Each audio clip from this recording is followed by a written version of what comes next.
Hello and welcome to this in-depth journey through the history of It, the malevolent entity that manifests as Pennywise the Dancing Clown, created by Stephen King for his 1986 novel. This character has left an unforgettable mark on the minds of horror audiences. The 1990 miniseries and the 2017 and 2019 films have further solidified its reputation as one of the most terrifying supernatural clowns. In this video, we will break down the origins and nature of It within the Macroverse, its connection to the turtle Maturin, the role of the other, and even more ancient deity, Pennywise's cyclical appearances in the town of Derry, and the importance of the Losers Club in the battle against this creature. First of all, it is important to understand that in Stephen King's literary universe there exists a Macroverse, a primordial reality that transcends our space-time.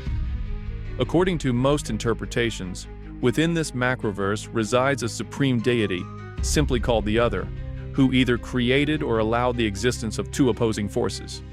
The first entity is the turtle Maturin, who is benevolent and contemplative, while It is a malevolent being known as the Deadlights, the core of its true essence.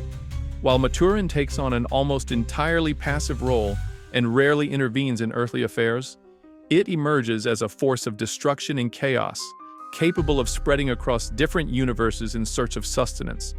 In Maturin's case, this enormous turtle appears in several of King's novels connected to the Dark Tower series. It is described as a being that vomited our universe due to a stomachache. Although this sounds humorous, it is from that moment that everything we know as human reality would have emerged.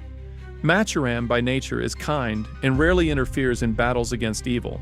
However, in the novel It, the turtle provides hints and guidance to help the Losers Club, directing them toward a mystical ritual that, when performed with faith and unity, can weaken its power. Long before human civilization existed, It crossed the dimensional barrier and crashed into what is now Derry, in the state of Maine, in an event similar to a meteorite impact. The entity remained in stasis for countless centuries until the presence of humans provided the opportunity to feed. With the founding of Derry, the creature discovered an immense source of nourishment, one that it could terrorize and devour periodically. Thus, it established a cycle of awakening every 27 to 30 years, marked by massacres and collective tragedies, after which It returns to its slumber, satisfied by the fear and suffering it causes. The fictional town of Derry stands out as an especially bloody place, filled with macabre events that barely make it into the public eye. Stephen King details multiple calamities that have occurred there. For example, the explosion of the ironworks factory in 1906, which claimed the lives of dozens of children. Likewise, fires such as the one at the Black Spot Club in 1930, carried out by a racist group which killed many people, including several African American soldiers who had gathered there. Additionally, there have been cases of mass disappearances, the oldest being that of the town's founders, who vanished without a trace, leaving behind only bloodstains and clothing near a water well. These tragedies are just a few of the many horrors tied to It's presence in Derry. As a result, each event is linked to a larger wave of violence and death. Afterward, the local authorities, under It's influence, simply turn the page with strange indifference. Nothing escalates on a large scale, and the collective memory seems anesthetized. This happens because It has the ability to manipulate or condition the minds of Derry's adults, making them overlook all the tragedies. This explains why some of the most horrific crimes are never fully investigated and how otherwise rational people act as if nothing ever happened. At the same time, children do perceive what's going on, but when they seek help, they are met with apathy from the adults. This mental control goes beyond mere hypnosis. It is a supernatural veil that erases memories or distorts the perception of reality. Because of this, events like Georgie Dembro's disappearance, the fire at the club, or the discovery of mutilated victims can go completely unnoticed, with no one raising suspicions. In fact, It can also possess individuals with weak wills or questionable morals, such as the abusive Henry Bowers. As described in the novel and its adaptations, Pennywise's place of origin in Derry is located beneath the town, within a network of sewers that converge in an ancient well. Above this well stands an abandoned house on Neibolt Street, described as a decrepit building covered in graffiti and litter, radiating a sinister atmosphere. There, it hides, taking on different forms as it lurks near the surface. The house on Neibolt Street, therefore, serves as a portal between the human world and the clown's underground lair. According to the novel, this well connects to a massive cavern where it remains in hibernation once it has finished feeding. If there is one thing that defines Pennywise, it is its ability to shapeshift. It can take on any form that instills fear or manipulates its victims. In the 1986 novel, it transforms into mummies, werewolves, giant birds, or decapitated younglings. However, it can also adopt any imaginable shape, even combining elements that do not exist in reality, depending on each victim's deepest fears. Despite this, its favorite form is Pennywise, the dancing clown. Stephen King chose this figure because in popular culture, clowns are often seen as a source of joy for children, making it easier for it to lure them in. At the same time, the idea of a sinister clown evokes a unique kind of terror, mixing festivity with the macabre, something that has deeply resonated in the collective imagination. Additionally, its ability to create illusions allows it to provoke physical hallucinations, such as blood that is only visible to certain people or balloons that float against all logic. It can also manipulate photographs or reflections to intensify its victim's panic. When it comes to its supernatural regeneration, it is important to note that harming it physically does not destroy it. Due to its extraterrestrial nature, the clown can withstand blows and wounds that would normally be fatal. On top of that, it possesses the ability of teleportation and localized omnipresence, meaning that within Derry, nothing can stop it. Thanks to this power, it can appear anywhere.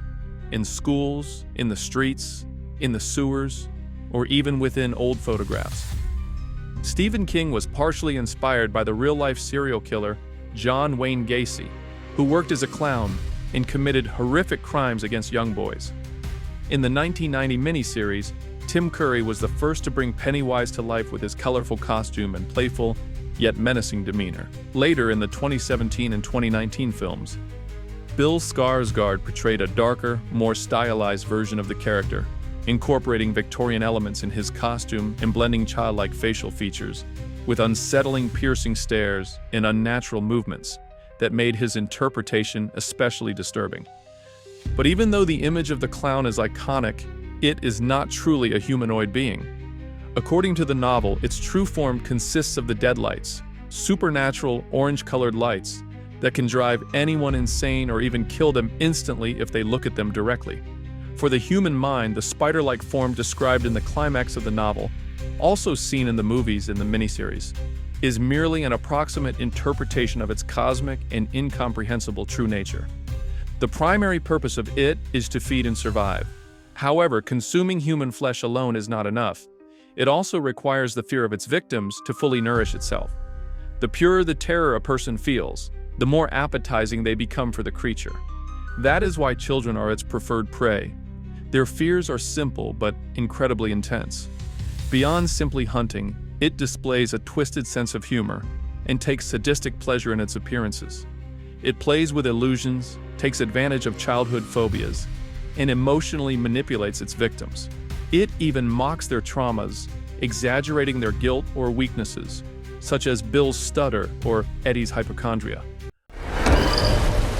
All that success, all those sit-ups, but deep down still just a little fatty loser. Ironically, its greatest weakness emerges when its targets overcome the fear that once paralyzed them.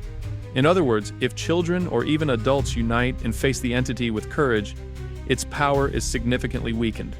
This is evident in several key moments, such as when the Losers Club fights the clown using symbolic objects or simply ignores its threats. First, it has an absolute dependence on fear. It needs to terrify its victims in order to grow stronger. Therefore, when the children overcome their fears and stand up to it with confidence, it becomes vulnerable. Additionally, its domain is limited to Derry, meaning it cannot leave that territory because its strength is deeply tied to that place. Another significant weakness is the ritual of Chüd, an ancient method of psychic and spiritual confrontation. In the novel, this ritual is portrayed as a mental duel, where the participants must believe with unwavering faith and establish a metaphysical connection with forces like Maturin, Finally, its arrogance and overconfidence ultimately lead to its downfall. By believing itself to be invincible, it underestimates the power of friendship and childlike faith, which gives its opponents a crucial advantage in critical moments. Could Pennywise return? In Stephen King's later works, there are brief mentions suggesting that the evil in Derry never truly dies. For example, in the 2001 book Dreamcatcher, there is a piece of graffiti that reads "Pennywise leaves" on the ruins of the town's water tower. This has fueled theories that perhaps it was never completely destroyed, or that one of its eggs may have survived. Additionally, King's connected multiverse, tied together through the Dark Tower saga, suggests that sinister forces can reincarnate or manifest in new forms. In this way, Pennywise's shadow could still linger, waiting for new opportunities to bring terror to Earth. Even though It is a horror novel, King weaves real-world issues into the story. First, there is the theme of social apathy. The adults in Derry symbolize passive complicity in the face of violence. Their indifference to disappearances and murders reflects how a community can normalize evil when it chooses to ignore it. The novel also addresses domestic abuse. For example, both Beverly Marsh and Henry Bowers come from aggressive, abusive households. Additionally, Derry itself, with its racism and cruelty, amplifies these tensions, showing how an environment can perpetuate a cycle of abuse. Another key theme in the novel is the loss of innocence.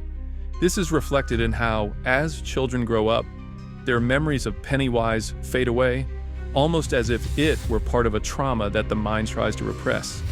In this way, King illustrates how forgetting can be a form of psychological protection, but also a denial of reality. Ultimately, the story of It, Pennywise the Dancing Clown, or the Deadlights, a being that has lurked in the shadows for millennia, goes beyond any local legend. It is an interdimensional predator, feeding on fear in the silence that dominates Derry, where every 27 years, It feast begins again. Stephen King's novel, along with its cinematic adaptations in the 1990 miniseries, has explored multiple facets of this terrifying entity. In all of its interpretations, one lesson stands out. Fear is defeated through courage, unity, and friendship. The Losers Club is not powerful because of physical strength, but because of their shared determination to protect each other and confront the darkness. Beneath its supernatural horror, Pennywise represents the idea that the worst monsters arise when we ignore the pain of others and shut ourselves off from love, empathy, and hope. If you enjoyed this history of It, feel free to share this video and leave your thoughts in the comments. Which scenes gave you the biggest chills? What lessons do you take from the story? And most importantly, don't forget to subscribe to this channel if you want to see more videos like this.